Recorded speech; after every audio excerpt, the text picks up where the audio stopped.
Ulonka tabati yada to ye ko madaifa. Inu to ye ko je love baby pa. Oba tala, oba takutakun. Zongo eshu, ogun oya osun.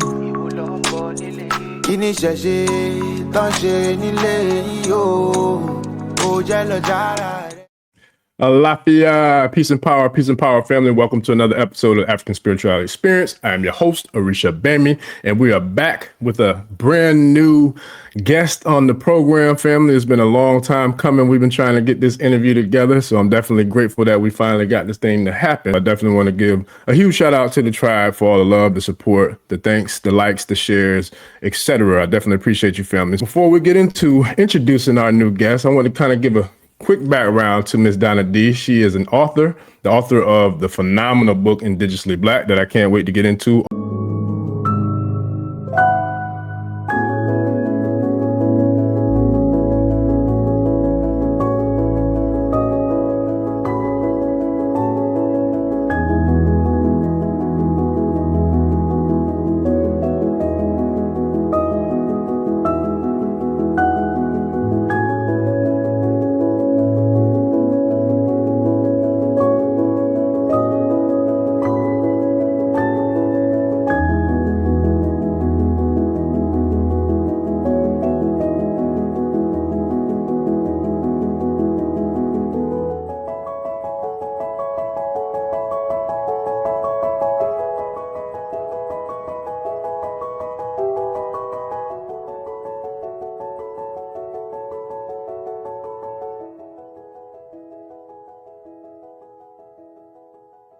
Also a designer, a performer, a singer, a creator, and a brand dedicated to uncovering and celebrating her unknown history. Born and raised in Detroit, Michigan, a multi-talented creative, Miss Donna D has began her journey through modeling and music. As a print runway model, she strutted down the catwalk and developed an eye for style that later influenced her career in design. Simultaneously, her passion for singing led her to become a well sought after video vocalist with her group Brandy. Donna recorded over 4,000 records and commercials, earned 16 gold and platinum albums, and performed on some of the most iconic stages across the United States and across the world with legends like Aretha Franklin, Bob Hope, Peabo Bryson, the Funkadelics, James Brown, and more. So with that being said, without further ado, welcome to the program, Ms. Donna D. How you doing today?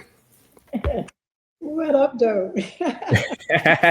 Deep down in the building. Shout out to BMF, Big Meech, and the BMF crew. That's what's up. So, man, it's been a phenomenal time since the time that I've known you. We've been communicating. I definitely love your body of work. I love the book. Before we get into that, can you kind of share a little bit about your background and how you got into the arts? Because you do have a very distinguished, very decorated, prolific portfolio and body of work that you've been able to amass over the years. So can you kind of just share a little bit with us and with the tribe about how this whole brand movement that we know as Donna D came about?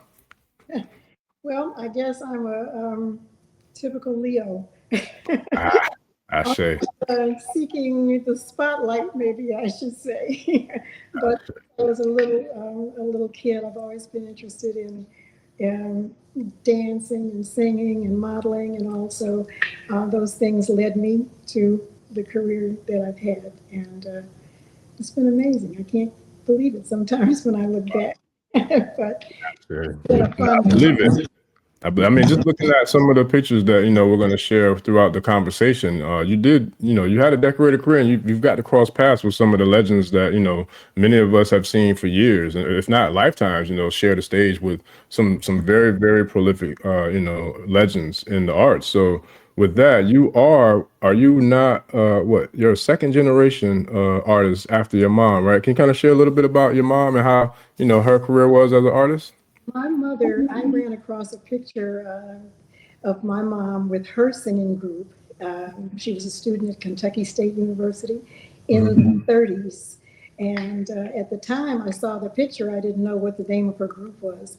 But after visiting relatives back in Lexington, Kentucky, I ran across an actual newspaper article with the picture in it, and it had the name of her group, the Harmonettes. So after a long, long time of not knowing the name of the group, I discovered that she was a harmonette, probably where I got my harmony, from. But yes, my mom started off, she would always sing that alto note louder than anybody in church, trying just so. But I met up with, in college, I actually started singing with my college roommate, Cynthia Davis. And we later were introduced to Pamela Vincent, who had been singing background in Detroit. Pam is the sister to Joyce Vincent Wilson and with Tony Orlando and Dawn.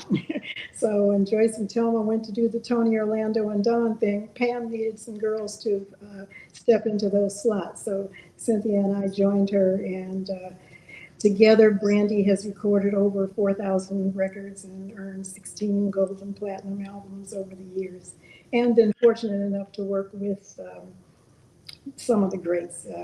Thinking about Aretha Franklin, and Bob Seger, Bob Hope, Peebo Bryson that we just lost. We never recorded with Peebo. We did his very first tour, his live tour.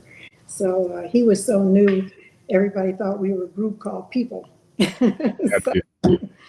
But yeah, and all in between Millie Jackson, James Brown, you name it, 4,000 records later, we've been on a lot of that. Yeah, no, that's amazing. 4,000. That's amazing. Wow, that's a lot of albums. That's a lot of records. Records, yeah. Wow. A lot of them, you know, were just not people that weren't necessarily known, but once you started that, back in Detroit, we used to run from one session to another. We'd have 3-4 sessions a day sometimes. So a lot of folks just trying to get it done, and used to pay us in those probably $1 bills. But it was all good, and we were very fortunate. That's what's up. So before we get into, because we got a lot to share with the tribe, but I wanted to make sure that I clarify two families. So if you wanted to look up Donna D's group, is Brandy, Brandye.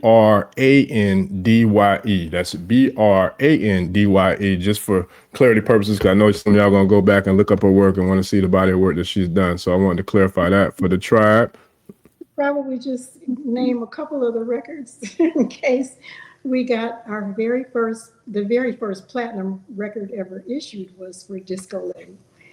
Johnny Taylor's Disco Lady. And we also got platinum for Marilyn McCool and Billy Davis, You Don't Have to Be a Star.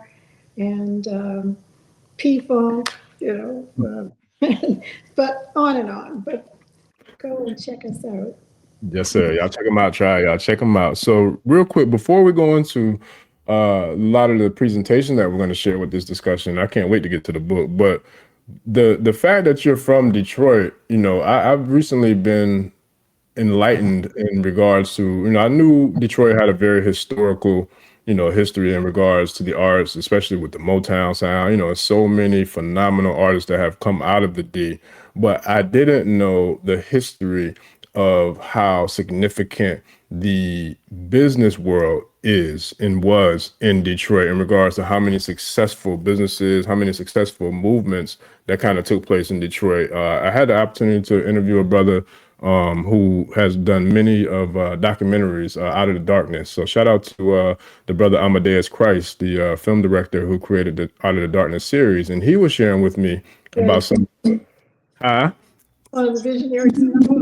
Man, yeah, listen. So that was, and it was an honor to have him on, you know, because I've watched his work for years. You know, I've seen, I want to say pretty much probably all of his documentaries, and it was just phenomenal to have him on. But he was enlightening me and educating me on the history of Detroit, and it's something that there's a lot more to, you know, the historical references that have taken place in the melanated community in Detroit that I actually personally need to do more research on as well, because he really shared a lot of knowledge with me. So before we get into everything that we're going to share with the tribe, can you kind of give me your perspective of, especially being from there, you know, what Detroit means to you? And then maybe if you want to highlight some of the prolific movements that took place in Detroit, you know, that most of us might not be aware of.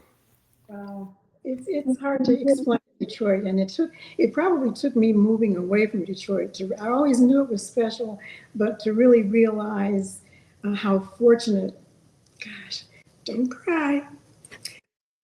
You got it. I'm getting emotional because I don't know, Detroit's special. They're just there's something about it that for us as Black people, Mm-hmm. it is the Mecca for me, you know, and just in terms of not only style, but attitude and pride, Black excellence, the Black businesses and all that have come out of Detroit. Starting back with Barry Gordy,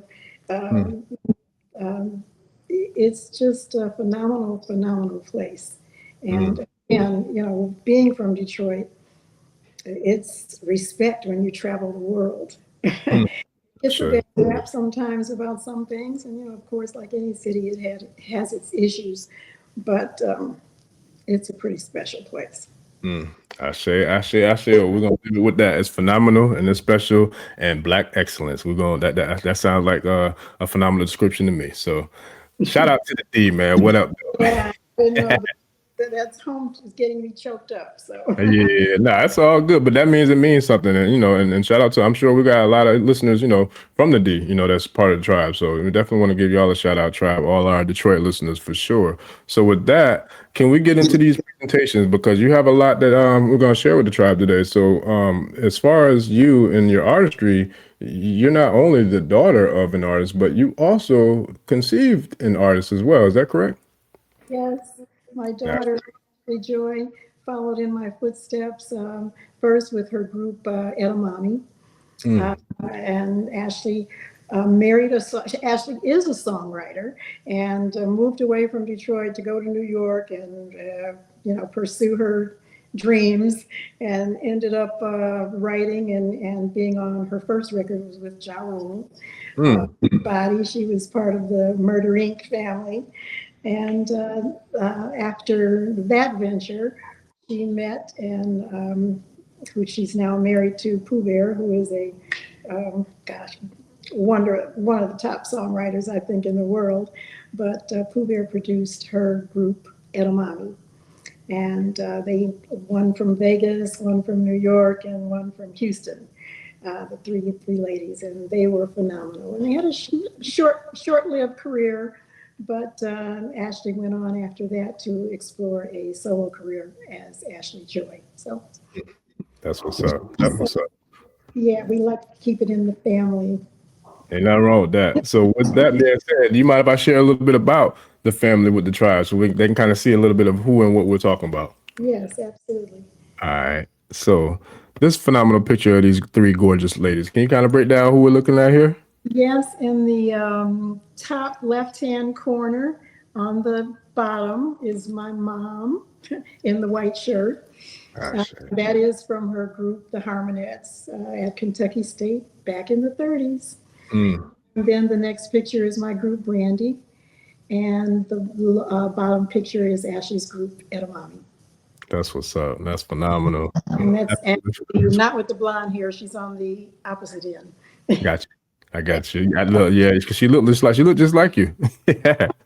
That's what's up. Wow, that's amazing. Okay, so now we're gonna kind of pivot to the next one. We're gonna go into this one right here. Can you give us a little backstory of this particular thing? That was one of Brandy's first photo shoots for our album cover, and it kind of personified who we are. You know, it's weird. That picture showed up one day. I got a letter from someone that had that picture, and kept looking at it, and it was from an inmate. Wow. How they got it, but they had it posted up. Wow. Center. So hopefully we've been an inspiration to a whole lot of folks. Absolutely. Yeah. No, it's definitely giving Diana Ross right there to me. That's what I'm like, Diana Ross vibes up in here. That's what's up. Okay. And then this one right here would be, which one would this one That be? is the actual album cover crossover to Brandy. It came out in December of '79. Wow. Yeah, that's definitely a beautiful album cover. So how long has it been since Brandy has performed together? How long has it been since you guys got together for a performance? Well, we actually reunited in Las Vegas in 2016. 2016 or 2017? 2016, 2017, somewhere around. Gotcha. But it had been 34 years, I want to say, since we had been on the stage together. No, we sold out to South Point Casino in Vegas. Hey, I know that's right. Yes, sir. That's what's up. So let me see. I think we might have some footage of that show. Let me see. So is this look familiar to you in regards to that show about 10 years ago? Yes, and it was great. I mean, just having not done it, but it's like riding a bike. We Right. rehearsed for a while and got back on that stage, and we thought, wow, we can still do this. So Wow. shortly thereafter, my daughter started having babies, and mommy, I need you here and I need you there. So, but we're still determined to get back on the stage. COVID kind of set us back a while, but everybody still sings, and fortunately, we're all in great health. So stay tuned. Ashe, that's what's up. Ashe. Yeah, that's phenomenal. Look, that one, I'm catching Tina Turner vibes on that one for sure. That's Tina Turner vibes up there, man, with that stand. So that's amazing. I'm definitely grateful to hear it. Yeah, man, that is Black excellence at its finest. So now, when it comes to, and I can't wait to get to the book, but I'm gonna pump my brakes because there's a few things we got to get into before then. But when it comes to jewelry, you definitely have a very keen eye for style and fashion, like seriously. And you know, I've shared that with you off air multiple times, just how impressed I was with not only the look of the book, the quality of the book, the feel of the book, everything about it. Because I love style too. I'm a student of style. I love to look at it. I love to appreciate it, especially when it comes to art. And you definitely have a very distinct, vision or eye for it. So when it comes to that distinct eye, that distinct vision, how did you use that eye in order to create not just the art with the books and the words and the singing and all that, but you also are heavy into jewelry as well, in your fashion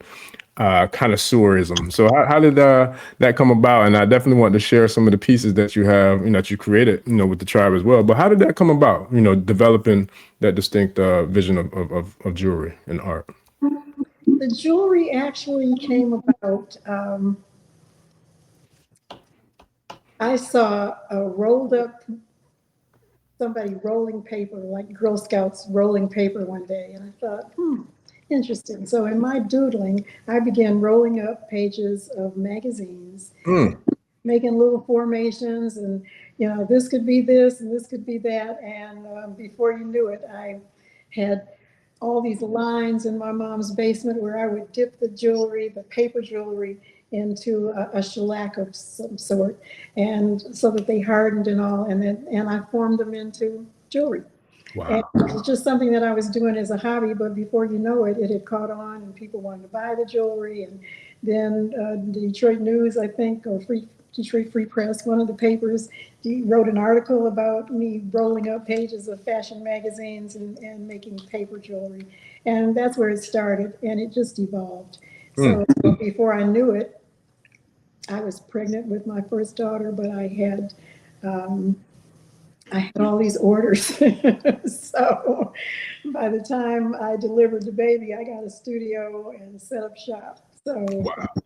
and that was great because I designed a piece called the body necklace, which was featured in Essence magazine, and it became my signature piece. And fortunately, those sisters in Detroit are still wearing those necklaces and representing, which I greatly appreciate. But the jewelry did well. I opened my first retail store there, and then stores like Saks Fifth Avenue and Neiman Marcus picked up the jewelry, and TV shows like Days of Our Lives and stuff. So the jewelry had a great run, and I still do it when I can. I'm living in Miami now, but my jewelry studio is still set up in my home in Vegas. So whenever I get back to Vegas, I get back to my table, and I'm always kicking out jewelry. Wow, that's amazing. So this beautiful piece right here, is this one of the one of the signature pieces? That's the signature body necklace. It actually started off with an African mask on the bottom as opposed to the tassel, but that's also it that you can wrap around and wear as a choker. You can wear it a lot of different ways, and no two were alike. Every one was distinctively different. So wow, that's amazing. Yeah, I love it. So you also you're also featured in some very distinguished, spaces. So can I share another piece of your jewelry, and can you kind of share with us where this jewelry has been featured in regards to where it's on display? So let me pull this one up. Oh, yes. That was such an honor. The Detroit Institute of Arts was doing an exhibit on 30 Americans, and they asked me to do jewelry for their museum shop. So just some of the pieces that we did a whole line, a whole collection for that exhibit. But to be featured in the DIA, which is a top museum, was really special. So that. Nah, that's amazing, man. I got to give a quick shout out to my cousin. I got a cousin who she was honored with a street back home in a little small town where I'm from, Springfield, Mass. Shout out to my cousin Crystal. She has her own street, man. I'm like, yo, that's dope, man. She actually was the one who was my coach in regards to me writing my first book, and so it was phenomenal to see her honored in our city that way. So to see you having this presentation in the Detroit Institute of Art kind of brings back the memories of seeing someone being celebrated for their work. But then at the same time, it also makes me realize why when we talk about Detroit, why the emotions would raise up the way they will, because clearly it means a lot, especially not only the history of it and you being from there in your lineage, but also being able to be acknowledged and celebrated, for some of the work that you've done. So that's a phenomenal accomplishment. So congrats to that for sure. Yeah. And shout out to Crystal, because that's where I started, with paper and then crystals. Hey, that's the divine alignment at its finest. At the time that I started with crystals, I don't know why I was drawn to certain ones, but I have realized over doing this work for the book and the research that I go back to the Fulani tribe. And of course, they were always laden down with jewelry. And then crystals, of course, was a very interesting part of our background culturally, our ancestors. So I was drawn to it naturally. Absolutely. Yes. We're definitely going to see more of that into ancient Kemet, which is phenomenal. But I want to share one more piece before we get into that. And this one, I believe, is from this phenomenal book that we're going to speak about in a little bit. So let me share this one real quick. So with this, can you kind of share a little bit about some of the pieces that we see in this? That's in the book, and I do have a chapter on crystals. Important they are to our daily lives. So I just decided to kind of do an array of some of the special pieces from my collection that incorporate crystal. Crystals, semi-precious stones, freshwater pearls, and finds from all over the world. I see some tassels there and things, but I use whatever I'm drawn to. That's what's up. Yeah. So now with that, I want to kind of get a little bit of some of your, I would say, some of like how you were impacted, but also what it felt like and meant to you. So before we go into ancient Kemet, which I can't wait to share some of these phenomenal photos that you have there, it's something that I've been drawn to since I can remember. So from the very first time as a little boy, I remember seeing the Great Pyramid, in ancient Kemet, and I was drawn to it. I literally was drawn to it, and I was just in awe. And mind you, I was so young, I didn't know it was one of the seven wonders of the world. I didn't know any of the history, any of that. It just organically, I was drawn to it. What seems like the way you were drawn to crystals, and the jewelry. So you've had the opportunity to visit some very, very powerful temples, shrines, so many different landmasses or landmarks in ancient Kemet. Before we go into sharing some of the presentations on Kemet, can you share with me what Kemet means to you, and then also what it felt like being there? Because we just had an interview with another guest last week that just got back from Kemet, and every person that I spoke to who've had the opportunity to visit Kemet has always said that the person who leaves is not the same person who comes back once you have actually stepped foot, within the Nile Valley. So can you kind of share with me what it means to you, ancient Kemet, but then also how it felt, while you were there when you were visiting? Okay, I would agree that when I was a little, I remember seeing Elizabeth Taylor playing Cleopatra. I was automatically drawn to that, having no clue that was us. I always thought that was them. So, right, that part. but that part. But you can imagine just always wanting to get there. And then my daughter decided for her 40th birthday, that's where she wanted to go and take a whole group. So that's where we went and spent 10 days on the Nile and all the way from Cairo down to Aswan. And amazing, amazing. First of all, seeing yourself in those temples and realizing this is us. There's Yes. no question about who it is. Yes. The way that makes you feel is amazing. There are a lot of things.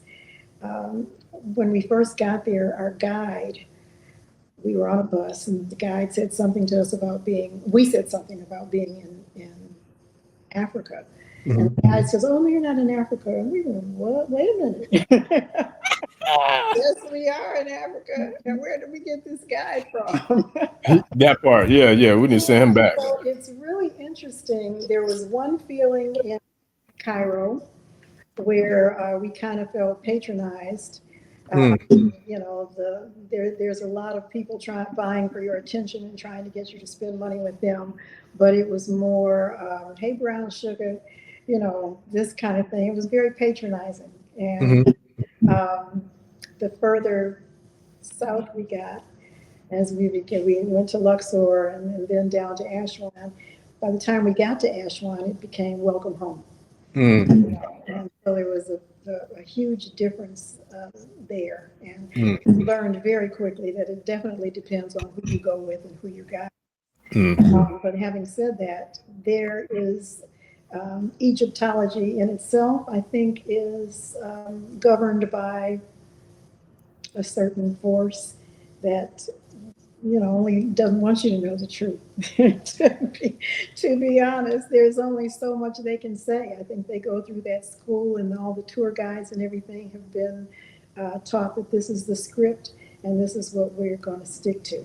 Our tour guide, by the time he got ready to left, by the time we left, he thought he was black. We had turned him every which way but loose. I know that's right. Listen, and I didn't want to interrupt, but I'm going to say who and what those so-called Egyptologists are. I'm going to start with parasites, plagiarists, and wannabe colonists. That's who and what they are, because the fact that they even try to present that is their historical, heritage is beyond, for lack of better words, asinine to me. But that such is life, and such is the parasites who have been trying to hold on to the stolen legacy. And it's very clear that some of the work done under the guise of restoration is definitely whitewashing. Oh yeah. One of the temples that we visited, the tomb actually of Nefertari, closed shortly after we left. And it was just so beautiful. And I think we have some pictures of that. But it was in such great condition, the majority of it, in terms of colors and things like that on the wall.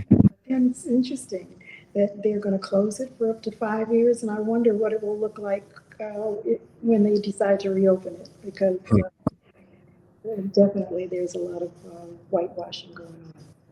Yeah, I can only imagine that when they open it back up, the skin tone may be closer to my shirt than it is to ours. But, Yes. Yeah.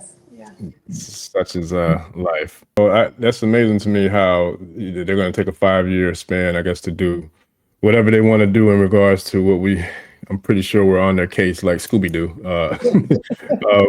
chasing them down and see what they're going to do in regards to the whitewashing. But when it comes to the experience, of walking through all these phenomenal, marvelous temples with all these different beautiful gods and goddesses and queens and kings who look like us, how did that make you feel on the inside? Like, I know it gave you an extreme, powerful, probably sense of pride and, just, really true, deep feeling of cultural inheritance. But how did it make you feel walking through these amazing temples, looking at all these beautiful, melanated people on the walls of these temples? I'm just full of pride, actually. realizing, I mean, actually seeing yourself. You can feel that, Yeah. you know, and to know to what extent they've gone to try and keep that away from us. Mm. You know, I don't know, it's quite a paradigm shift. Once you really know who you are, Mm. then Yeah. you walk differently. You walk in it differently.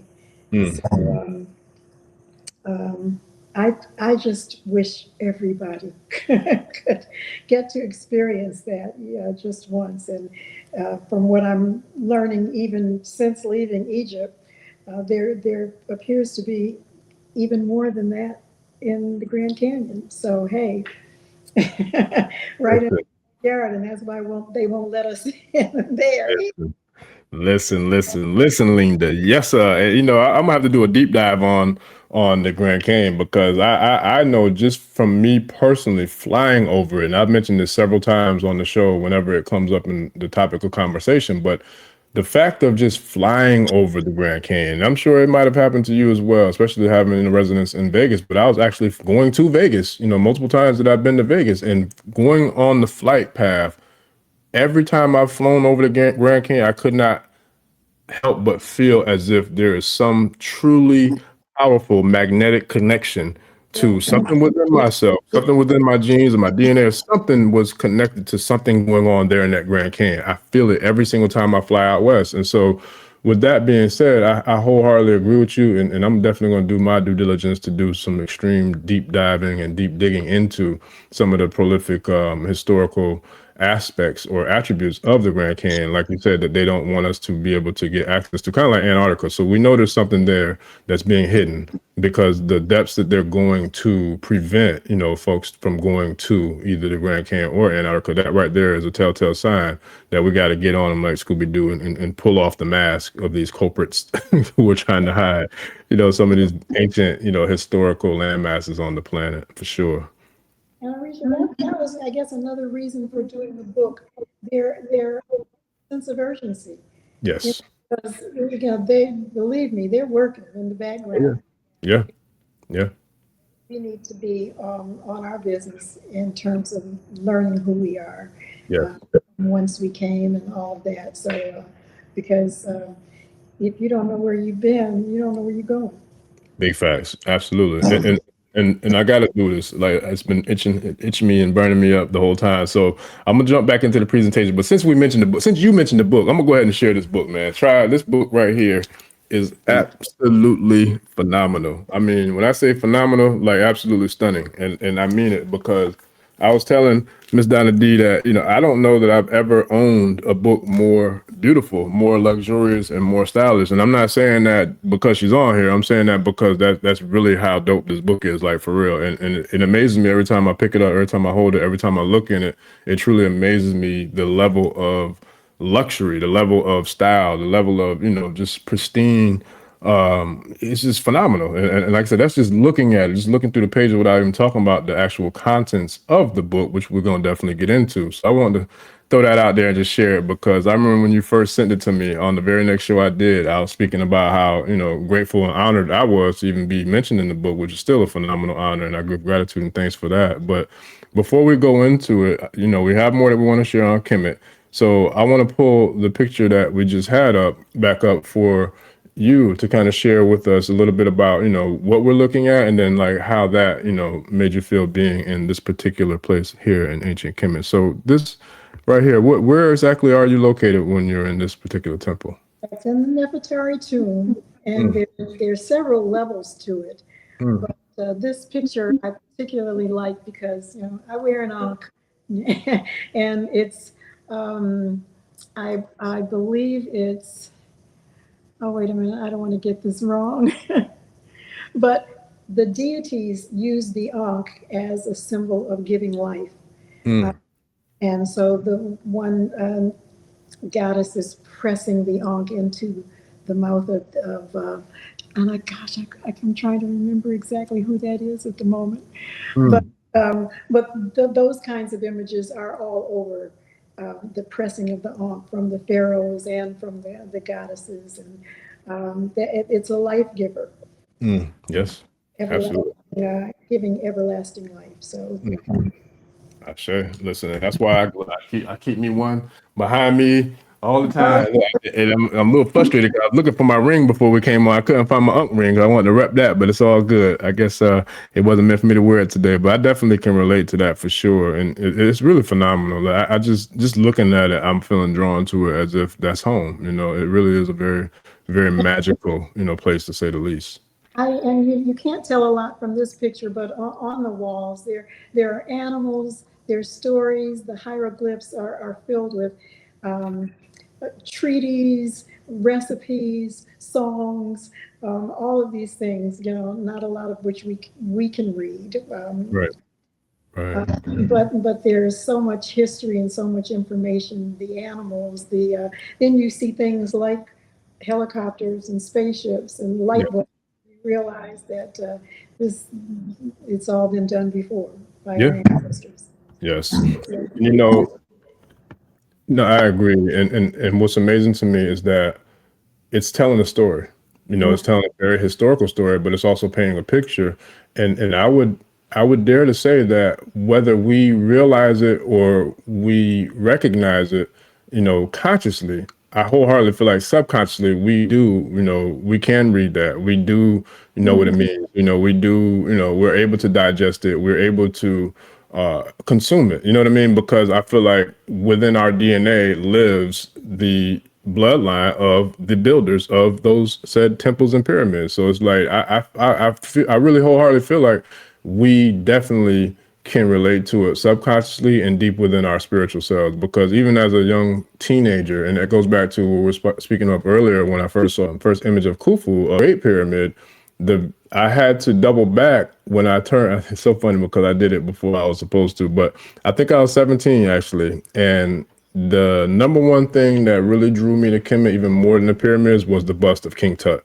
When I saw that bust, it activated something within me that I knew, yes, we are royalty. We truly do come from the genetic stock of true, real kings and queens, real gods and goddesses. And the bust of King Tut literally activated that within myself to the point where I got it tattooed as a 17-year-old, I believe. I had to get that tattoo of King Tut. That still was a source of pride for me because being a teenager that young, I didn't even know a lot about King Tut or about ancient Kemet, but I knew that meant something to me so much so that I wanted to get it tatted permanently in blood. And that's just how deep I feel like the whole entire Nile Valley resonates within myself personally. So I can only imagine how it felt with you actually being there and experiencing that in real time.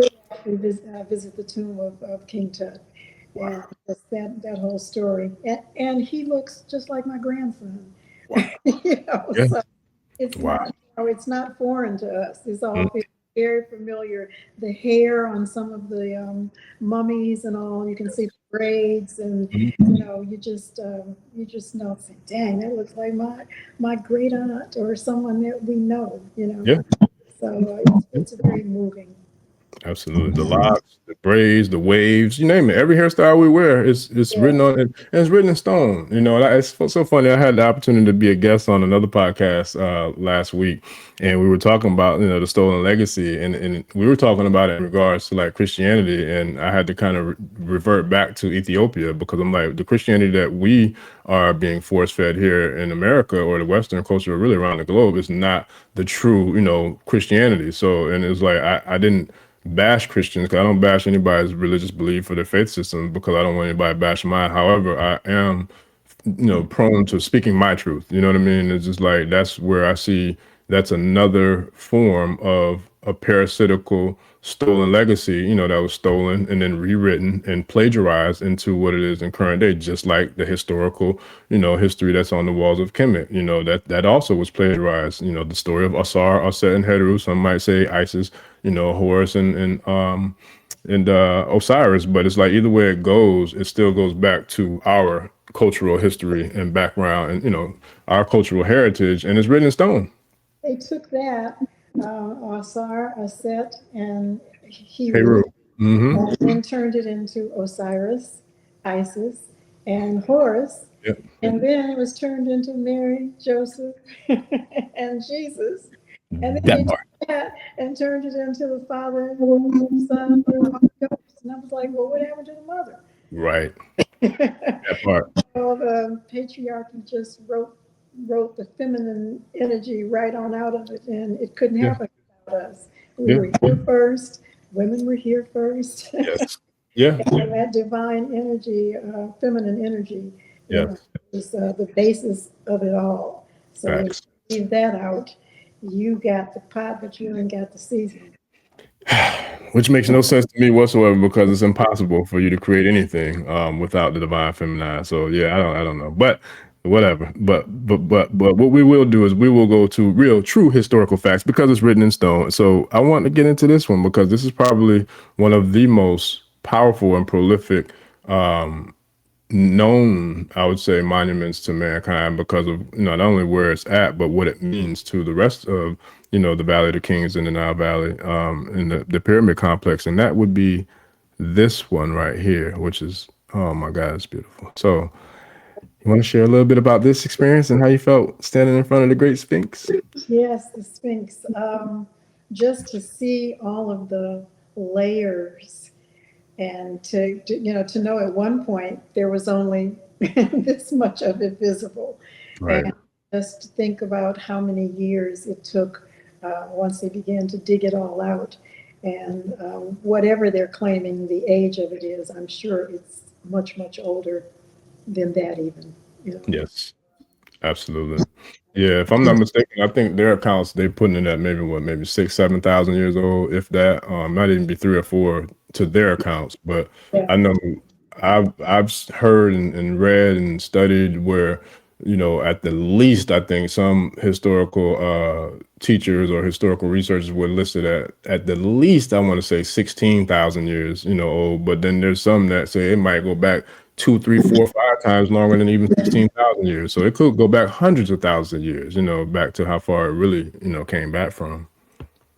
But it's interesting how everything they want to bring back to that 6,000, 8,000 year range, but that's when they got here. We've been Right. here. Right. That part, that's facts. Yeah. And it goes into, the cycles, just like when we have, the which we're in one now, we're going through a cycle with the end of this, the prior, 6,000 year cycle to where we're going from the Piscean age into the age of Aquarius. And that's why I feel like a lot of this information and knowledge is being, unearthed and being revealed, to the masses at a very, very rapid rate. And I feel like that goes back to what you were saying earlier about how they're working hard to cover it up and to, try to hide what's being unveiled and what's being, brought to light, from the truth. It's funny thinking back to when the fifth dimension first did the dawning of the age of Aquarius, and you don't really, you think back, because that's been a long time coming. That was many years ago. But when you really begin to read, the age of Pisces was the age of believing, and the age of Aquarius is the age of knowing. Yes. That, I think, what was it? January 2nd or so when Cat Williams got on the Shay Shay show.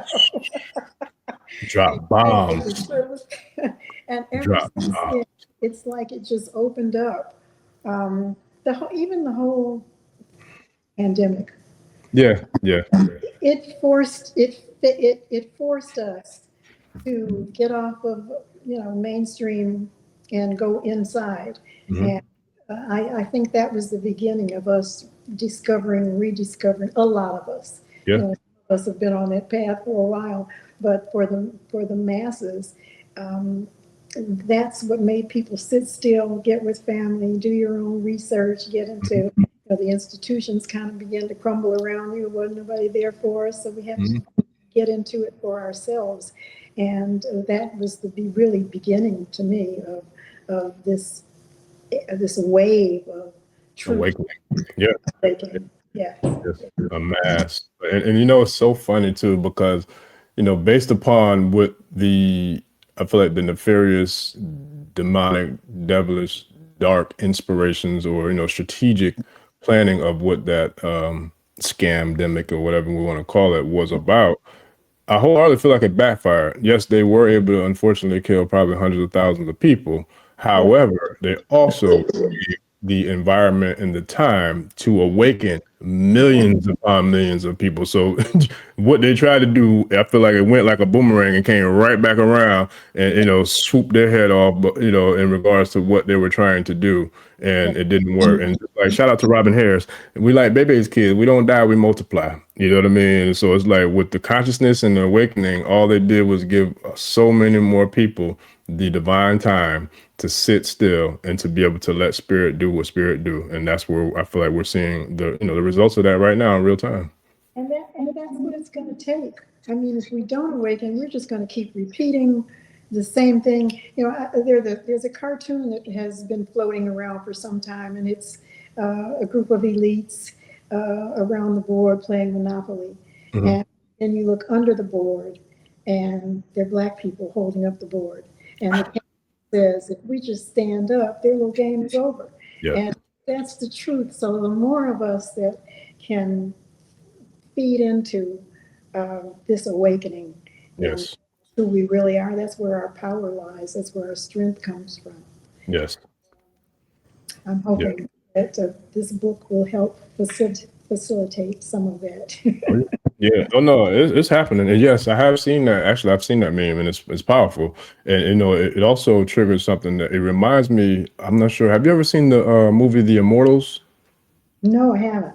Oh man, when you get a chance, check that out. It's called The Immortals. Phenomenal, phenomenal, phenomenal movie. And just like everything else, it depicts a lot of our history. And so I remember when I first saw it, I could just feel the energy and feel, what that movie meant and what it was metaphorically speaking to us. And so now in hindsight, let's say it came out 11/11/2011. So the numbers alone, are symbolic with the master numbers. But on top of that, it speaks to the traditions of the Orisha, the Netcher, and I feel like it kind of combines a combination of both. But they had a scene and a part in the movie where the Titans lived below, kind of like some sacred spaces as well. And there was a part, and I don't want to tell the whole movie, but it reminds me of what you're saying. But there was a part where the Titans got released. And when those Titans got released, to me, that would be the equivalent of the Netchers returning, or the activation of the forces of nature of the Orishas. And i.e. in particular, the star of the movie's name was Theseus, and he was a metaphor for the Orisha known as Ochosi, because the most significant, I feel like, aspect of the movie was him being in the hero's journey of finding the bow. The bow was like almost like a nuke. It was a superpower, a weapon that had very, very powerful abilities. And so it's a very powerful movie, and it's prolific, but it just, you triggered something with me, because us as a people, I feel like we are those Titans that in that movie, that they were awakened. And once they awoken, that was it, because there was nothing else out there that can contain them, because they were so powerful. So I feel like we're seeing this happen and manifest in real time, in real life, right before our very eyes as well. Okay, so let me get back into Kemet, because you got some very powerful pictures, man. So this one right here, can you kind of walk us through what this is and how it felt standing where you were standing right there in that majestical location?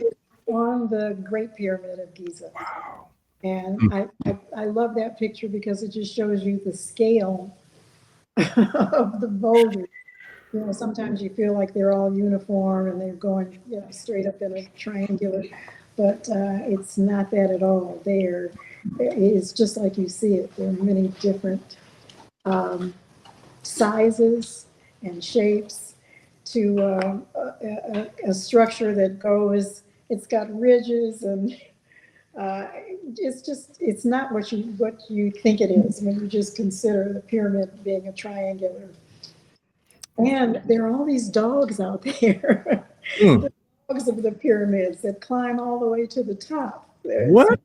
Yes, there are all kind of dogs on the pyramid. Wow, I never heard that before. Get out of here. Wow. The first visit to the pyramids was at night. We went the night before this morning, and there was actually a show and all of that. But that night, I recognized all these. They're not stray dogs, because they're dogs of the pyramids, and we saw people the next day feeding them and all. But they just climb. That's their terrain. Wow. Very interesting. Wow.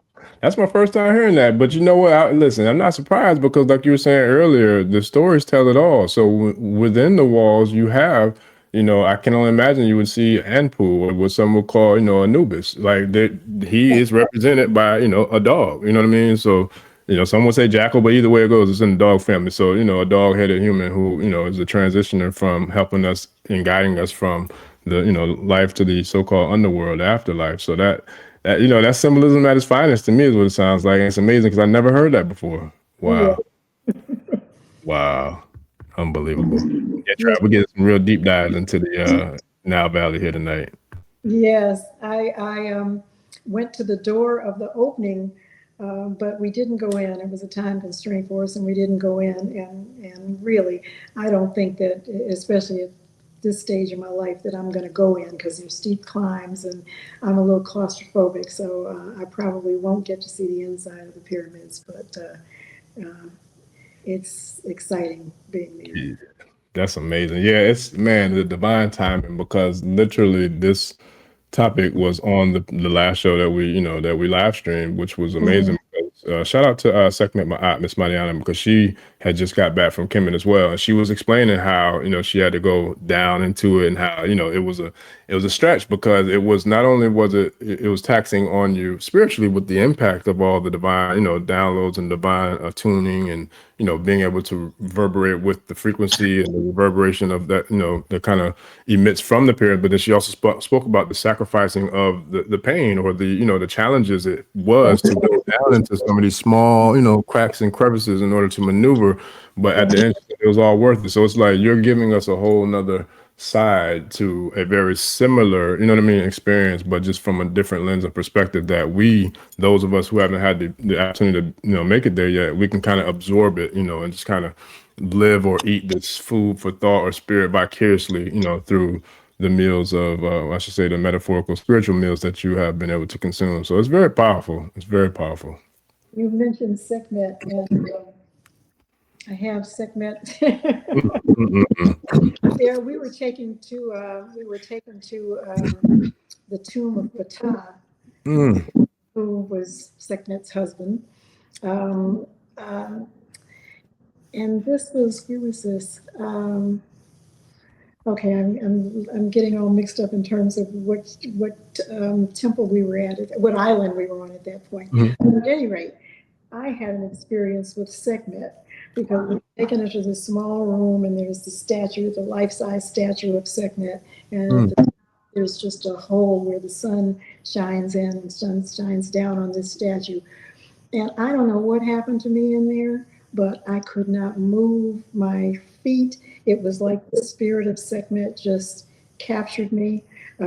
She's a lion. I'm a Leo, of course, and that whole warrior spirit or something just came over me, and I was captivated by it. And so I had to get my statue, and the Sekhmet energy is with me.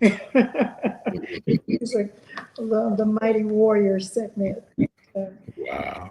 So there were so many experiences like that. I came right out of the tomb of Sekhmet and ran into a gentleman that looked exactly like my father.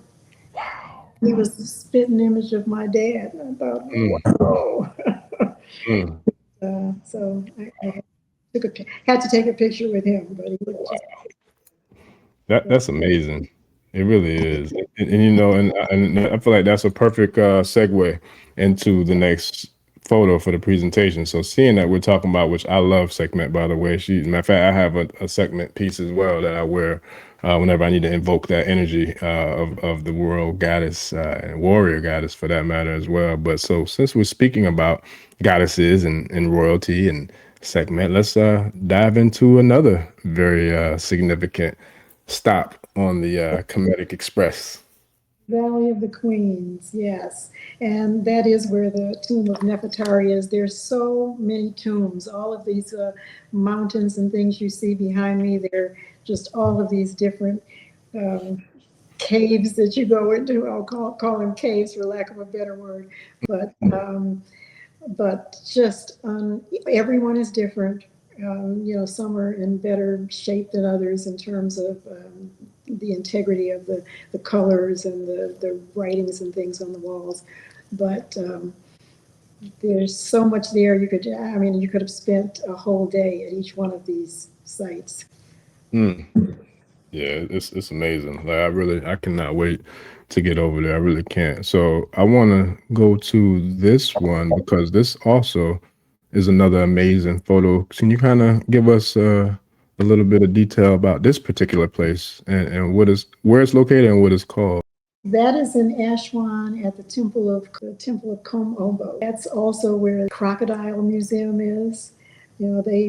Crocodiles were a very big part of the ancestors' life. They mummified the crocodiles the same way they did the deities. Yeah, so that's amazing. I can't say it enough. I just can't wait till I get there because I've been dreaming about getting to ancient Kemet all my life. So I'm definitely looking forward, to being able to have that experience of the Nile Valley and the whole entire pyramid complex. So with that, I think now we can kind of dive into this book, man, because I've been itching to do it the whole time. So before we go into it, and I can't wait to go into it, can you kind of share, and I have a lot of questions in regards to the book, but for the sake of time, I'm gonna keep it brief, but can you kind of share with us and with the tribe, when it comes to this phenomenal piece of work, what was the inspiration? I mean, I know you've had a lot of travels and you've been blessed to, visit a lot of different, magnificent continents and a lot of different, very highly spiritual, places of high, advanced civilizations. What along your travels, especially when it comes to the Nile Valley and ancient Kemet, inspired the inception and the birth of Indigenously Black? Well, in honesty, what really inspired the book, we moved to Miami. Wow. Hey, MIAO 305 in the building. Yes, sir. Yes, but we moved to Miami almost 5 years ago, and my young grandchildren were sometimes the only Black kids in their class. And one parent said to my son-in-law once, they overheard a kid saying, "We don't play with Black kids. You all are disgusting." And coming from Detroit, they said, what? It's like, what? Where are we?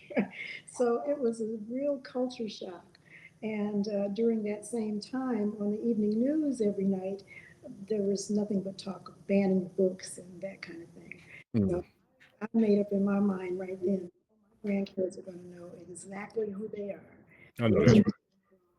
And all this banning book stuff, I've always been a little rebellious. So it was like I have to combat that with something.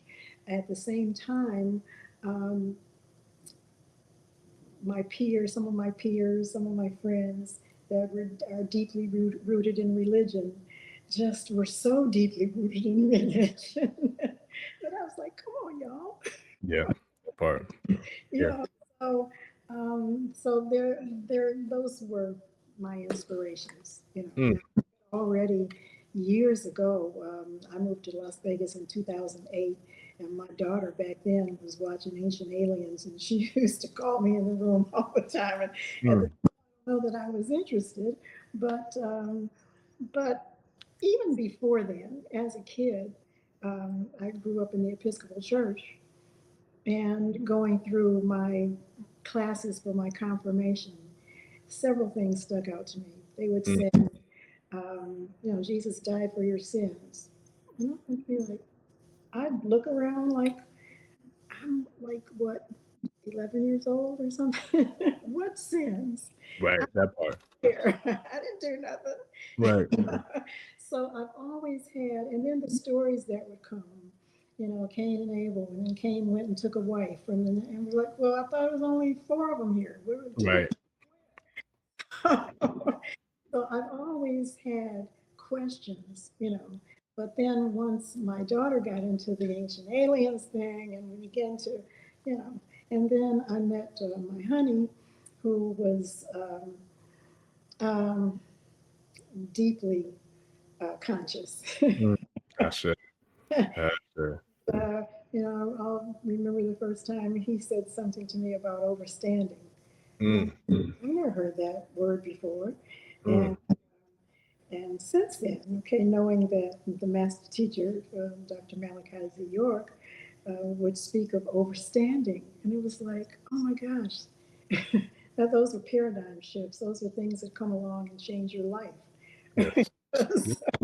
Yeah. All this time, I've been trying to understand. We've been trying to understand.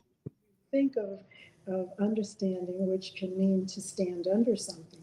And the minute somebody says overstand, that's why I did a chapter on etymology, because words are so important. Yeah. But to overstand something, then all of a sudden that really does make you feel differently. Yeah. It makes you stand a little taller. I don't understand. I overstand what you're saying. Yes. Yes. So there were a lot of things that came into my life that led me to, I got to get this out of me. Yeah. Yeah. And put it pen to paper. And then my decision to what kind of book do you want to do?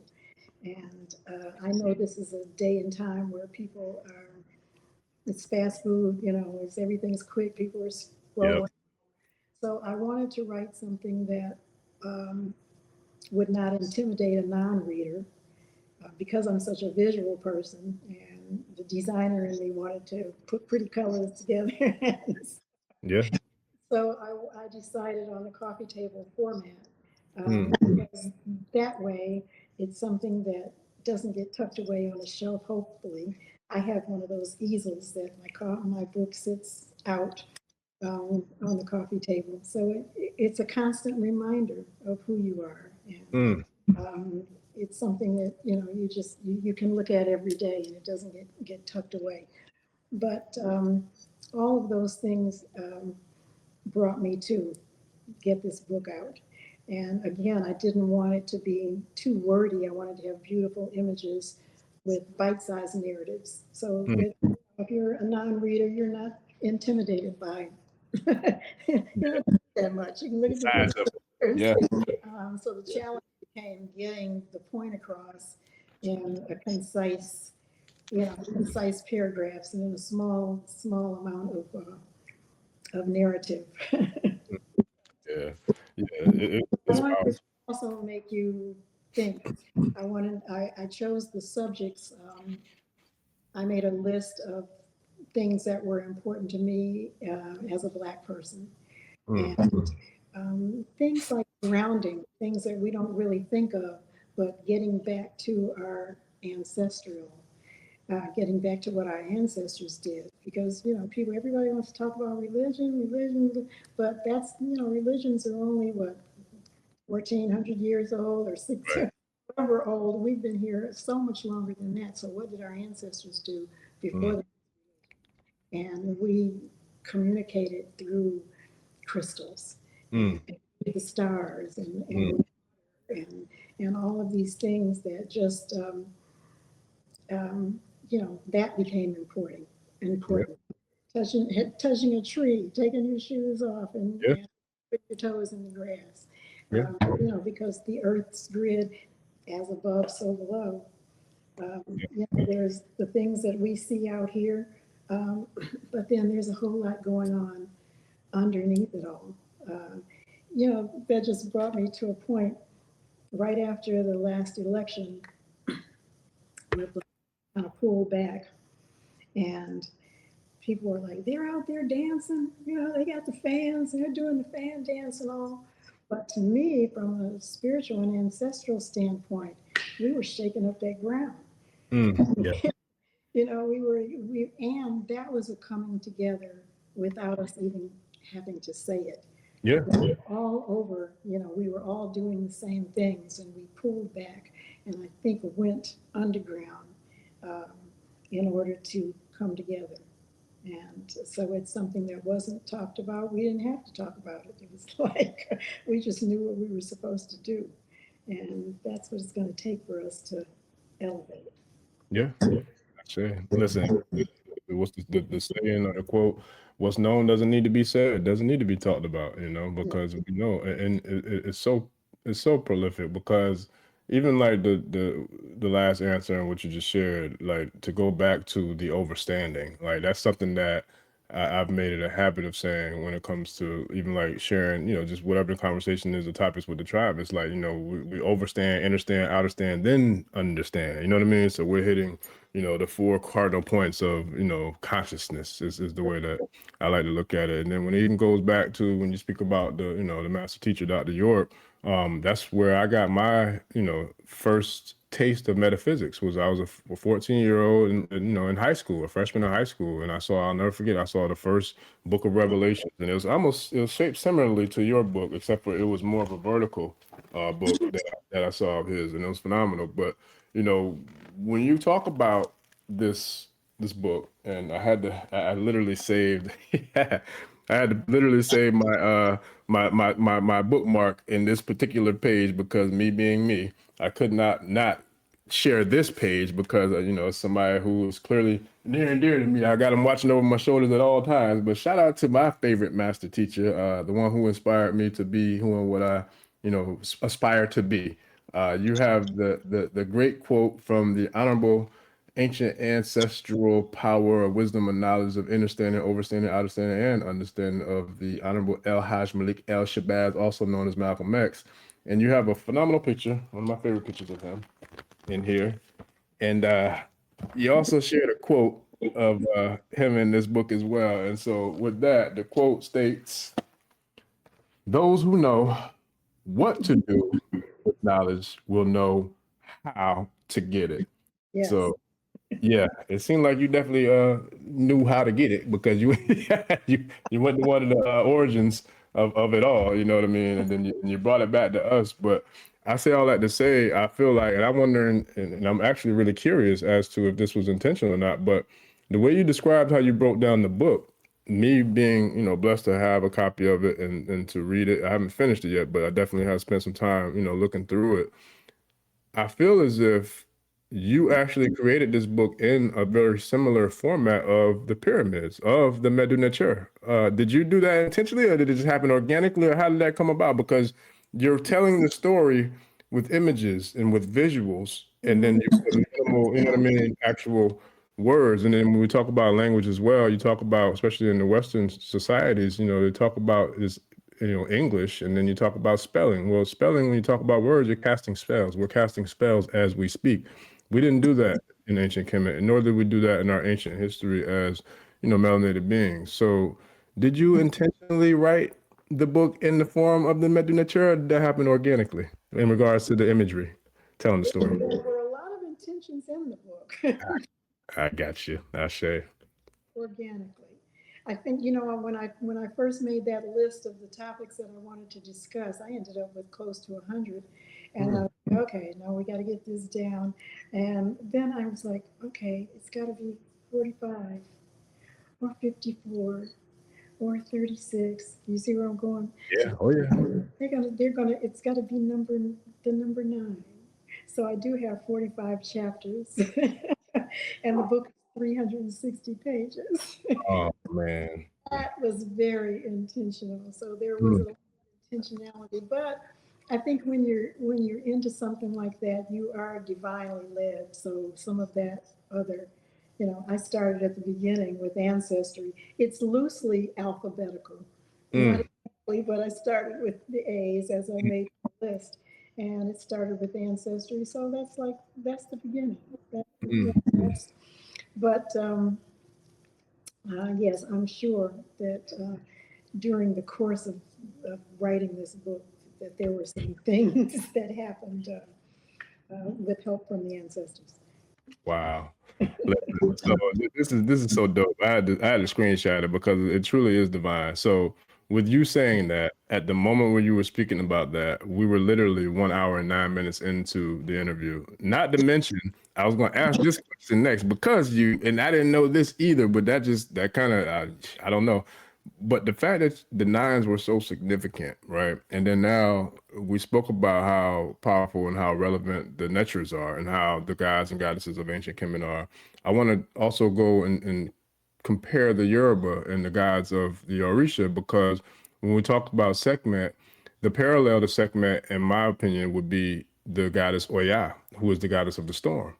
Well, the goddess Oya is also the goddess of transformation. She's also the Orisha who guides the living when we transition out of the body into the departed, into the realm to transition to the realm of the ancestors.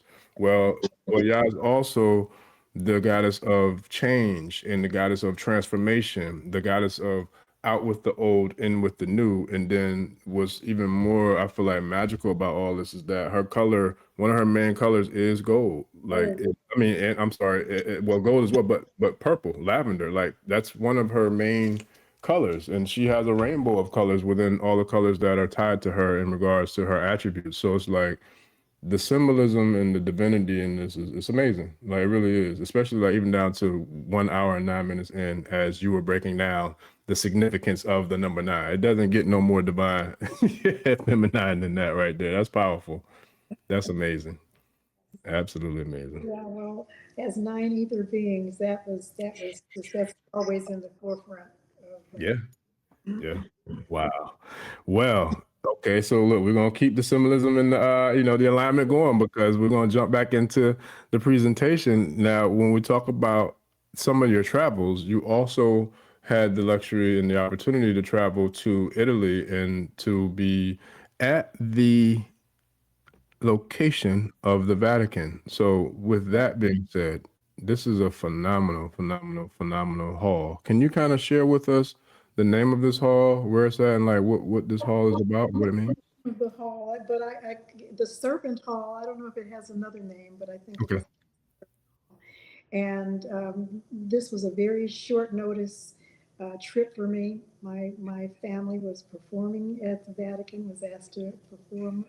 There was a conference of interdenomination, all denominations that Mm, Pope Leo was hosting. And so, as I said, I found out very short notice that I was going to get to go. But this picture, when we walked into, this is the stage that they performed on, but it is the auditorium for the Vatican, mm, and the serpent right away hit us, and I'm like, this is the serpent, which mm, I have heard. Shout out to Vicki Dillard, who was the first one that told me about the Vatican being the actual seat of our ancestors, the Sibyls. mm, Before there were popes and the patriarchy and all that, right in this exact location in Rome sat a council of Black women who were prophetesses and oracles, and everyone used to come to them for the advice, and they were the ones that were just all the prophetic things that were going on. This is the actual seat. mm, So the serpent represents that. And so to be in that space, it was just, it was a different feeling because most people go there, and no disrespect to anyone's religion or beliefs, but having that information and being armed with the fact that this was our space mm. first, Yes. that gave us the opportunity to pay homage to our ancestors. Mm, So there was a time when my daughter held up her um, statue of, that's actually my daughter with her serpent ring on mm, as we were leaving the serpent auditorium. Uh, mm, but then there was another outside at the Vatican after Pope Leo's service. Uh, we paid homage to Isis and mm, all of the Sibyls that came before us. Shout out to Mami Wata, who's mm, she wrote a book called The Sibyls, and if anyone is curious about the Vatican, how the Vatican happened to become, and mm, what was stolen from our Black women, it's mm, a great book. It's a great book, and being in that space, armed with that information, was powerful. mm. Wow. Yeah, I can only imagine, man. I'm gonna Yes. share this as well. That it's just amazing. Ashley holding her statue of Isis. And of course, we thank the ancestors for making the way. Yeah, as they always do. And Yes. with that, when it comes to, I'm gonna go back to the serpent image as well. When it comes to the serpent, it really is a very powerful key symbol in regards to, not just with us spiritually, but also ancestrally, because within the serpent, we talk about the aspects of the spinal cord, and you know what I mean, like the chakras are all connected, all of that's connected, but then to go back to where we've pretty much started is it also ties to our royal heritage on the headdress of the kings and queens of ancient Kemet, so it's like, and that was on 2 shows ago. Shout out to Baba Kappa. We went into, the symbolic meaning of the Uraeus and, the crown of the cobra and the vulture, of the Kemetic, gods and goddesses, kings and queens. So the divine symbolism and just alignment, it's amazing. It really is. The serpent that whispered to Eve, it's like, that was their mom. Right. That part, and that goes back to how in the world do you have any type of sacred trinity without the divine feminine?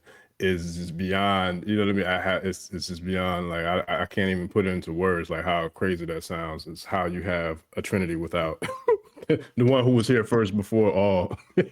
Like, yeah. So wow. I have to shout out to Rod Hayes for keeping that divine feminine and the big mama energy alive and well in this in the time that we find ourselves in. Oh yeah, absolutely. Listen, and we got a couple more pictures to share too, and I want to give a shout out as well to the matriarch of my spiritual home, because we just had a celebration for her. 50? I want to say 53 or 54 years as a priestess of Oshun. And it's like we had a phenomenal celebration this past weekend, and I was able to talk to her, and I got some footage of sharing with her dancing, and it's just amazing because that's how real. I'm just gonna say I had to keep it on this channel. Is the very first episode of this show was Yeye Oshun Bumi Olafemi, who now, from the time of the very first airing of that show, which was April, I want to say 8th, 2024, she has been inaugurated as a whole Oba out here in the Orisha spiritual tradition, from the village, the first documented, and I believe the first validated African village in the Americas, all the way from the Oni's Palace of Ile Ife.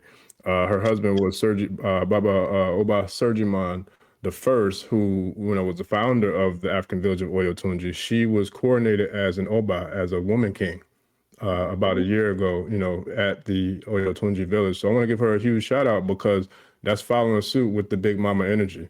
And for me, I could not have done this channel for this particular show and this particular content without paying homage to the one who raised me, in my spiritual journey. So that's how real we keep it here in these Ashe Streets. The very first show was dedicated to the mothers and to my spiritual mother, Ye Olafemi, Oshun Bumi Olafemi. So I want to give her a quick shout out too, man, since we're talking about the divine feminine, because she actually wears a crown, as a honored, female king and Oba within the tradition. So yeah, it's a lot of powerful alignment going on here, with this interview and just in general of what's happening in the world. So I got to give honor and, praise and homage to all the mothers for sure. Yes. Ashe. Oh, okay. This one. Who are these beautiful, fine people right here sitting in the background of this picture? That's my family. I was in the back, too tired to push my way to the front, but I was over it at that point. Listen. As moms, you get to sit down and chill. You can kick your feet back. You ain't have to go through all that. But it is right to the right of Pope Leo is my grandson and my son-in-law holding up his book. And my daughter Ashley and my granddaughter Giselle. Sure. They actually performed on stage for the Pope the night before. So it was an amazing opportunity. That's amazing. Absolutely amazing. And I'm a before I go into this last picture, because like I said, we we definitely covered a lot of ground, and this was a phenomenal conversation, as I knew it would be. I was very excited to have it, and I'm happy we were able to get through all the attempted roadblocks and hurdles and And you know how that goes, man. I share that with the tribe all the time, man. I deal with so much trying to get things to happen, but we all deal with things. But we just push through and we fight through it because if I feel like anything that's meant to be, it's going to take some work to make it happen. So I feel like this conversation was definitely worth its weight in gold, and I'm grateful and give nothing but gratitude, for you giving me the opportunity. Oh, and by the way, you did share a photo of the tribe or something along the lines of Ashe. Before I forget, I'm glad I remember. Can you kind of share with us in regards to the people who are putting in the work, in the community or for the culture, and how you came up with the selection of the people that you honor? Because I got to share this because I'm truly, truly honored to be, in the book as far as with the Ashe tribe and with the African spirituality experience, Yeah. amongst some very prolific cultural icons, I must say, that you have in here. How did you come up with the selection process of who all that you want to put into the book? Well, because someone asked me while I was writing the book, well, make sure you do this because you're going to need a bibliography. And I was like, a bibliography? I'm not doing a bibliography. So these are the people in the visionaries. Some of them most of them are still with us. Some of them are ancestors now.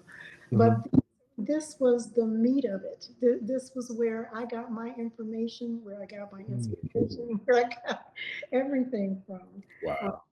I mentioned my honey, who's has been just such an asset to my spiritual journey. But then the people like YouTube, I stopped watching TV years ago, but I do watch, YouTube, shows like yours and all. This is where the information is. So this is where the truth is. Yes, yes. That's my bibliography. Mm, I Well, should. because these are the people that anyone that's interested in researching or learning, you can go to my visionary chapter and just pick Yeah, it. yeah. And that's where the depth of the information is. And I've heard people say, well, now what book did you get that out of? And everything doesn't come from a book. Yes, Some of us out here that are anointed, chosen ones, touched, whatever, however you want to call it, that yes, that are speaking from spirit or what grandmama told them. yes. Academia, I'm not such a fan because that's where the lies have Yeah, been. We've been misled. yeah. My visionaries are they mean everything to me because that's where the information is.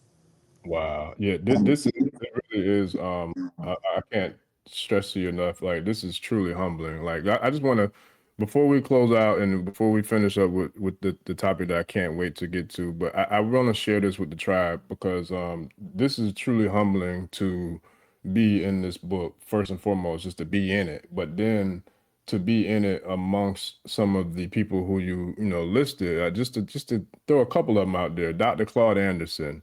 Shout Yeah. out to, I love this guy right behind me. I got to pull him on stage because shout out to the honorable ancestor, Dr. Deborah Blair, who another one that I keep, watching my back behind me because I love him and I love the work that he's done. Dr. Blair is in here. You have Dr. Asa Hilliard, the Noble Drew Ali. You have Dr. Sebi. You have, John G. Jackson. I mean, the list goes on. And you got King. I know King Khufu from the Orion's Oracle in South Carolina. I actually met him. He's probably the most powerful person I've ever met in my entire life in person. I Unbelievable. need him so bad. I was just at a wedding in North Carolina and I'm trying to get to South Carolina because I want to meet him. Listen, I use his Buster hair oil. I ordered listen. from him, but he's phenomenal. Let me tell you something. This is the honest God's truth. This, I can't even call him a brother. I'm gonna say this guy is so powerful, and I'm not exaggerating. The first time I ever went to his store, and it's so dope how it happened. I actually was in South Carolina to see Professor Copper Cabernet for the very first time, and I recall buying some art, and it might have been, I think it was that picture and a few others from a brother, an artist who was there locally, a phenomenal artist. And I was asking him about something that had to do with, I don't know if it was African jewelry or clothing or whatever it was. But long story short, he pointed me in the direction of Orion's Oracle and King. And I promise you, when I opened the door to walk into his shop, which he to this day I believe has the biggest African store that I've ever been in regards to, you know, a cultural store for us, but it literally felt as if a tropical storm. And you live in Florida, so I know you probably are aware of how strong the wind gusts get when we having storms here in Florida. It felt as if a wind gust, I promise you, like just whoosh, just hit me right in the face. Like, yo, I was like, whoa, I had to like pause and like, yo, that's Really? how powerful the energy is in his store. Like, and that's not even talking about when he comes out, but when I opened the door, it felt as if a tropical storm came gushing out of the door, like from the inside of his store, and just like hit us. Like it was unbelievable, absolutely unbelievable. Because he doesn't know he's in the book. I'm right. Wow. Yeah, man. Yeah. Get a copy to him soon. Oh man. Yep. Orion's Oracle is the name of his store. For try, hopefully y'all can see a picture of King. If I can get to go with the camera, he is. Where is he? Okay, right. It's kind of hard because of the light. Yeah. But yeah, he's powerful. He's a very powerful force. I don't even call him a man. He's a force. He really is a force. And it was so funny because when we walked in, I guess he was in the back and he wasn't out there. It was like, it was probably, I don't know. If I had to guess, maybe like 30, 40 people in the store, but it's a big store. So we were all spread out all over the store. And I'm talking about people of all nationalities as well. It wasn't just us. It was a majority of us, but there were people of European descent and a couple other, nationalities were in there. And that just speaks to the work that he does and how powerful his work is. But when he walked out, I cannot make this up. It was like as if Jesus was coming out walking on water. I promise you. I've never seen nothing like this before in my life. I can only imagine that that's how it would be for people who are either on stage, backstage, or front row stage when Michael Jackson came out to perform, because the way the people stopped what they were doing, including myself, we all stopped what we were doing. Everybody did a beeline and looked at him. And when he walked down the aisle of the store to go to the front store, I'm telling you, it felt as if like Jesus was walking on water. I'm like, yo, this is crazy. Like, it was one thing to experience the energy when I walked in, but then to see when he actually like emerged up out of, you know what I'm saying, out of his bad room, and then to see how he just had that kind of influence over everybody in the store, it really was unbelievable. I've met some powerful people before, but I've never met a force besides King. Like, that's just how powerful his energy is. It's unbelievable. And you'll see when you meet him, when you get a chance to meet him, you'll see. It was amazing. It was amazing. Yeah. So now I want to go ahead and dive back into our big mama in the building. So can you kind of walk us through, what? Yeah, taking that picture, and I mean, of course, everything in St. Peter's Basilica is magnificent. But that picture was when I took the picture of that, I didn't even really recognize it as a seat, and then Rod Hayes posted it as Big Mama's seat, and I thought, oh, okay. Out of all of the Sibyls and all, I don't, but that's what I call it, Big Mama's seat. Yes. But, of course, everything in there is just magnificent.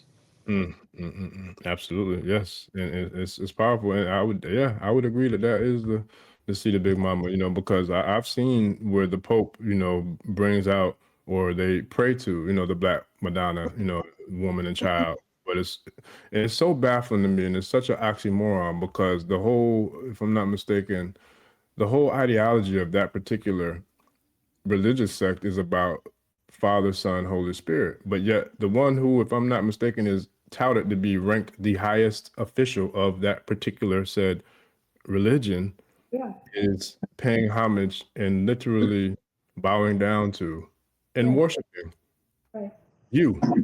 Melanated woman, and her indigenous ancient presence of, I'm gonna call her Isis, I'll say of Aset, and then they plagiarized her into Isis, and for them to worship her but yet have the whole entire congregation worship the Father, the Spirit, and About that. things that make you say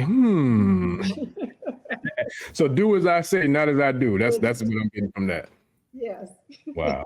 All right, man. Yeah, this was amazing. So Wow. So with that, man, this was a phenomenal conversation. I really enjoyed every second of it. And I really would love if you can kind of share with the tribe, how if they want to connect with you, how if they want to, purchase their copy of this phenomenal piece of work. I'm gonna hold it up again, Indigenously Black. How if they want to support you or follow you on social media, if you have any new upcoming events or projects or anything that you want to, plug and promote and share with the tribe before we get out of here. Okay, well, Indigenously Black. It's also available on Amazon, but I would hope you would visit the website because also on the website we did a whole line of Indigenously Black clothing, so can get your gear on. And on Instagram and Facebook and TikTok. And I don't know much on TikTok, but it's Indigenously Black. And then my personal page is Donna Davis Sadler on Facebook and Donna D Sadler on Instagram. Yeah. And I don't want to, I want to make sure that my daughter published this book, and I would never have been able to finish it without her. She kept me on track. And while I was busy writing my book, she wrote a whole book. I share. Just plugging my daughter's book. It's Financially Fly, Mastering Money and Wealth for Women, and Ashley Joy Boyd. And Ashley also did a gems, deck of gems. This one is Elevate, and she also has Accumulate, which is financially based, but a great cards and vision, opportunity. You just draw a card and transform. We talked about transformation, knowing as opposed to believing. So I just wanted to give my baby a shout out because, as I say, she was instrumental in this project, and I wanted you to know about her project as well. Ashe. Now that's phenomenal, man. Like I love it. You can't make this stuff up, and it's so fitting how the two cards you pulled, one was transform, which we spoke Yeah. about throughout the whole show, transformation, and especially when it came to the divine forces that were guiding and leading the way for you, but also to know, and it's like to know. I feel like that's what I definitely would love to leave with the tribe is if you don't know, now you know. Shout out to the great philosopher Christopher Wallace, also known as the notorious B.I.G. If you don't know, now you know, ninja. Indigenously Black. No, I love it. And I really, truly, truly appreciate you taking the time to come and stop in with the tribe. I know you're going to be well welcomed, and I know I'm hearing them asking when you're coming back and all that good stuff. So I look forward to hopefully doing this again in the near future. And I want to just give thanks and gratitude again for putting the tribe in the book, because I won't take that credit by myself. Without the tribe, it wouldn't be no Orisha Bemi in this book. So I'm going to give the tribe the flowers and the kudos and gratitude for doing all that they do, naturally and organically amalgamating together to form this X-Men community. So I'm definitely grateful to you, tribe, and I give the Ashe tribe nothing but love and appreciation for allowing this guy named Orisha Bemi to be in this book of visionaries, because now that we stand about it, we fall. And it's like, this has been an amazing conversation for an amazing book, and I'm truly grateful to be a part of it. Well, this is my first one, and I'm thrilled to be able to do it with you. I thank you so much. Oh, man. It's an honor and a pleasure. And try, we got the website scrolling on the ticker below. So to get your copy of Indigenously Black at www.indigenously.black.com. And you'll also have all of Donna D's social information, her website information, and all of the ways to reach her on all the platforms located in the show description. So please get you a copy of the Indigenously Black. You won't be disappointed. Very phenomenal piece of work. I definitely give gratitude and thanks again for you allowing Ashe Tribe to be in there, but also, for you coming and spending time with us today. So before we get out of here, do you have any last words that you want to share with the tribe before we wrap it up? You know what? I think I do. If you will allow me just to read something Absolutely. from the book. Ashe. As a people, if we are to come together, it's imperative to extinguish old wounds, narratives, and habits that keep Black men and Black women at odds. We are family, and we are the oldest inhabitants of this planet. Our ancestors birthed this civilization and would be sorely disappointed if we didn't pick up the mantle of unity and honor them by elevating our consciousness and being the example of Black excellence going forward. So I wanted to leave you with that.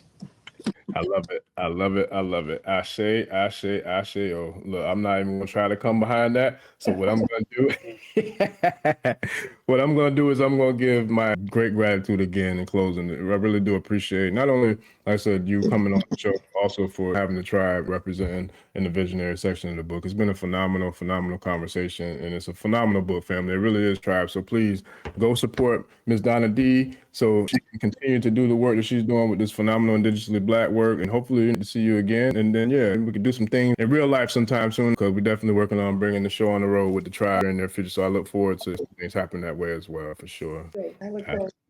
Absolutely. All right. I want to give a huge shout out to the new subscribers to the channel, the new channel members, new Patreon members. But gratitude and thanks to you all, tribe. I definitely always appreciate your love and support. As always, it would not be the African Spirituality Experience tribe, the Ashe tribe, without you. Ladies and gentlemen, this has been another episode of the African Spirituality Experience. I'm your host, Arisha Bemi. A huge shout out and congratulations to Ms. Donna Davis Sadler for the Indigenously Black book, as well as for the phenomenal presentation of ancient Kemet and all things indigenously Black.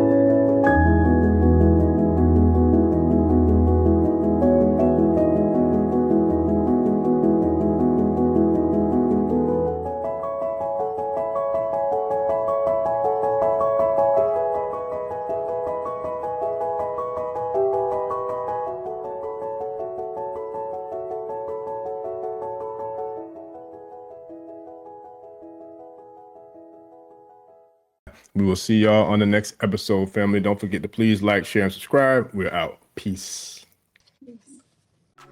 ẹni tó gbàgbé ilé ṣàpò ìyàpọ̀ tẹ́ǹtẹ́ ní takisá ní tàtàn ò bá padà sílé anítìjàkọ ẹja lọ pé eégún mo ṣe nígbẹ́rẹ́ ìpàkọ́ forsake not your ancestors and pray.